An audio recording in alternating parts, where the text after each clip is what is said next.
Hey guys, it's Mrs. Runs here. I'm starting with my cat because she saw your notes for this section. She's a little disturbed, a little uneasy, a little uncomfortable with something she's witnessed.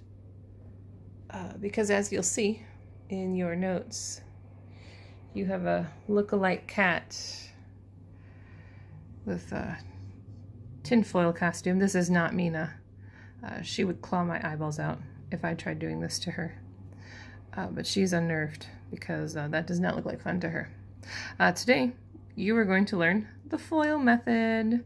This is a major milestone for you. I'm so excited. So I'm gonna hit pause real quick, put my camera back where it's supposed to be, and we'll set off here. All right, so welcome to multiplying polynomials. In the previous lesson, we added them and subtracted them. So now we are multiplying. This is so exciting. Okay. As always, remember that this does not, of course, replace attendance or attentiveness in class. This is just the high points to help students who might be struggling for whatever reason, might need a refresher, etc. It's not a perfect lesson, yeah, it is what it is. So we are going to multiply polynomials together, but before then, we are going to kind of back up a step and take a running start with the distributive property. So in the past, for example, you would have just had like a 2 on the outside of this, not an x. So 2 times x squared minus 8x plus 1. So you'd get 2x squared minus 16x plus 2. Well, now I have this 2x. And this is a singular x squared. So 2 times 1 is 2. And now I have same base. If you have the same base, then you add exponents. This x would be to the first power. 1 and 2 make 3. 2 times negative 8 is negative 16. X times x is x squared, because they both have an invisible exponent of 1. 1 and 1 make 2. 2x times 1 is 2x. It's just like typical distributive property, where I'm distributing that 2x to everything inside the parentheses, and then that's simplified. We can do this with negatives. We can do this with a single term in parentheses. So this means negative 1y. So negative 1 times 6 is negative 6. Y times y squared is y cubed. Negative times a positive is a negative. 1 times 5 is 5. Y times y is y squared. And sometimes with the distributive property, what you're distributing into is on the right. Don't get tripped up by that. Negative times a positive is negative. 4 times 2 is 8. X times x is square. Negative 5 times negative 4x is a positive 20x. So that is something good to keep in mind as we go. So to multiply polynomials, we are going to use FOIL.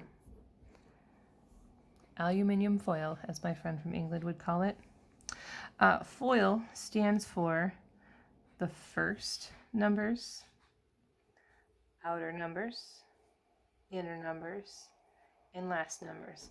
And let's talk about why that works. So if I were just distributing 5, if I wanted to say 5 times the quantity of 2x plus 3, it'd be 5 times 2x and 5 times 3. Well, when I'm multiplying polynomials, or these are binomials really, this part of this term here is going to be multiplied with both terms of the second part of the expression, and then 5 gets a turn. So that way everybody gets multiplied together, every pair gets included, and it's in an organized way. So let's do some examples of this. Okay, so here's the first part in each expression, so x squared. Now the outer two, x times negative 3 is negative 3x. Now the inner, 2 times x is 2x. And the last part of each one, 2 times negative 3 is negative 6. Now what happens here is you get typically 2 terms in the middle that can be combined. Negative 3x plus 2 back is a negative x. So the simplified form is this, and you would need to simplify that. let's try another one. So 3x times 2x is 6x squared. Outer, inner, last. First, outer, inner, last. Simplify to get negative 5x. Okay. Try that last one. Pause it, and then check back. First, outer, inner, last. Simplify. Bring down that. Okay. So now there is foil and there is heavy duty foil. This is the thick stuff that when I grew up in the Quad Cities, and you got this really heavy duty awesome foil from the Alcoa company if you had a connection. That stuff is amazing. Anyway, sorry, enough storytelling. Okay, heavy duty foil.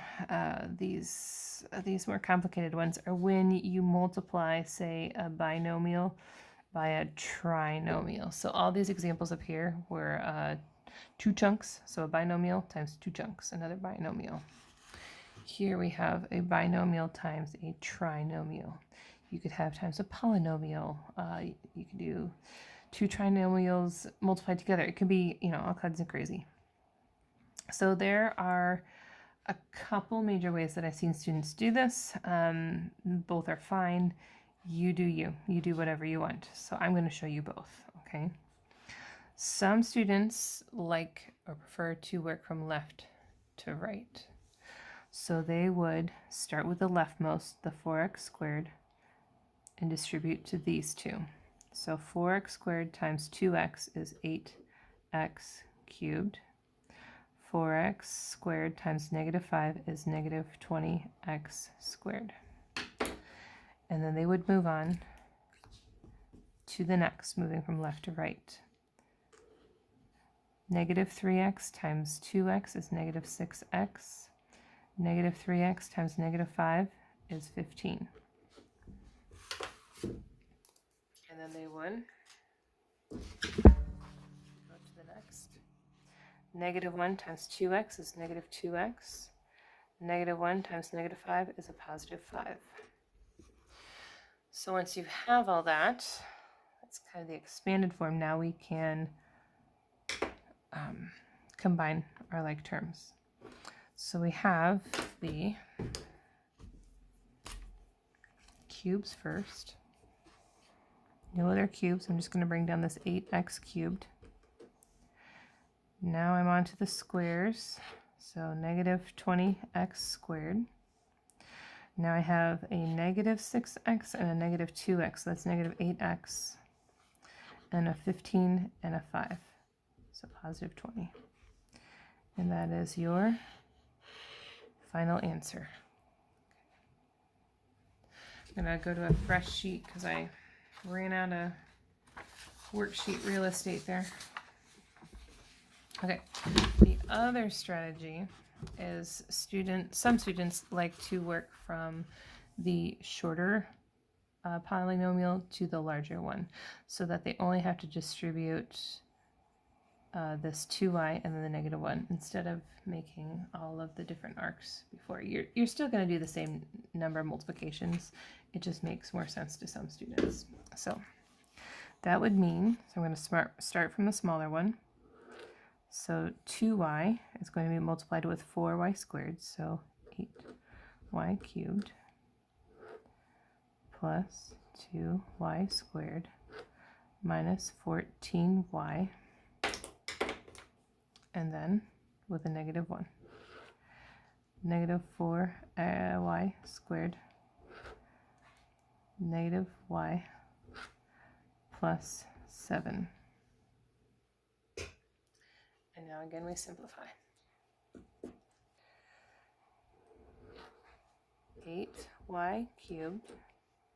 Now our squares, 2 of them, minus 4 of them is negative 2y squared. Negative 14 minus another one is negative 15y plus 7. And that is your end result. You can do whatever you want, whatever is more comfortable for you. Heck, you could do them both ways so you can check for accuracy. Okay, so let's look at your homework. And I'd like to talk about this first question. It's not part of the homework. It's kind of a visual of what we've just been doing. I'm going to zoom in.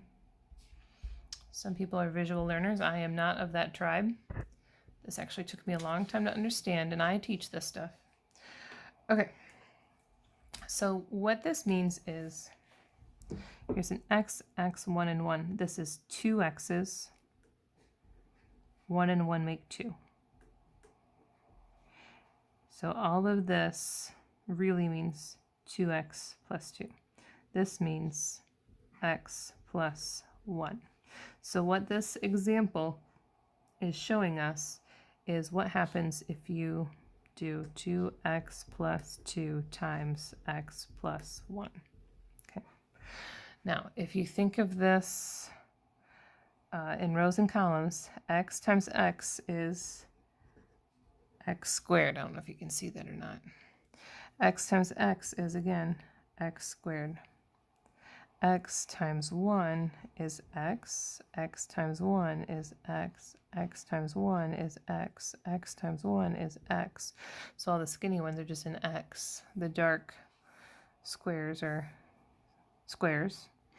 And then 1 times 1 is 1. 1 times 1 is 1. And so once you've done that, you can count those pieces up. So this is an x squared and an x squared, so there's 2 of them. 2x squared. X, x, x, x, there's 4 of them, plus 4x, and 2 1s. And so that's to show, in another way, a representation of these being multiplied together. This would be 2x times x, so that'd be 2x squared. 2x times 1 is 2x plus 2x plus 2, which is 2x squared plus 4x plus 2, which is what we said here. Okay. Oops, sorry. So it all goes together. All right, I hope that makes sense to you. So this one represents x, 1, 1, 1. So this is 2x plus 3, x and 2, x and 2. You end up with 2x squareds. 1, 2, 3, 4, 5, 6, 7 rectangulars. Those are x's. 1, 1, 1, 1, 1, 1. 6 ones. Okay, so if I use FOIL on those, I would end up with 2x squared and 7x and 6. Okay. All right, great. All right, so for this first section, let me zoom back out. There we go. A little bit too much. Okay. For this first section, you are finding the product, and this is like what we did in this part of the notes. This is just distributive property. You're not using FOIL. So put your FOIL away. Look a little blurry. There we go. So 2 times 3x is 6x. 2 times 1 is positive 2, and that's your final answer. From here on down, you will use FOIL. And for a few of them, for example, 16 and 17 and 29, you're going to have to use the heavy-duty FOIL. I recommend that you do this on a separate piece of paper. Don't try to do it in your head, and then write your final answer on the front. This gets confusing, this T, especially with the plus.